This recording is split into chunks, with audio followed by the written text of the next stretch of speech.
Mask നിർബന്ധമാക്കി പുനലൂർ താലൂക്ക് ആശുപത്രി. സംസ്ഥാനത്ത് കോവിഡ് കേസുകൾ കൂടുന്ന സാഹചര്യത്തിലാണ് പുനലൂർ താലൂക്ക് ആശുപത്രിയിൽ എത്തുന്നവർക്ക് മാസ്ക് നിർബന്ധമാക്കിയത്.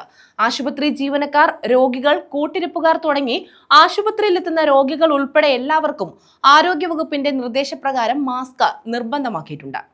പുനലൂർ താലൂക്ക് ആശുപത്രിയിലാണ് മാസ്ക് നിർബന്ധമാക്കിയത്.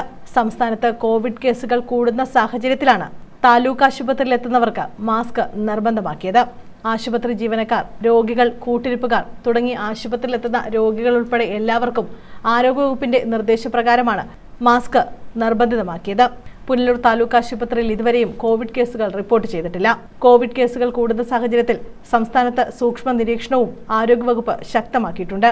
പനി, ശ്വാസകോശ അണുബാധ തുടങ്ങിയ ലക്ഷണങ്ങളോടെ ആശുപത്രിയിലെത്തുന്ന എല്ലാവർക്കും COVID-19 പരിശോധനയും നിർബന്ധമാക്കി. റാപ്പിഡ് ആന്റിജൻ ടെസ്റ്റ് നടത്തി ഫലം നെഗറ്റീവെങ്കിൽ RT-PCR ചെയ്യണമെന്നാണ് ആരോഗ്യവകുപ്പിന്റെ നിർദ്ദേശം. News bureau, Punalur.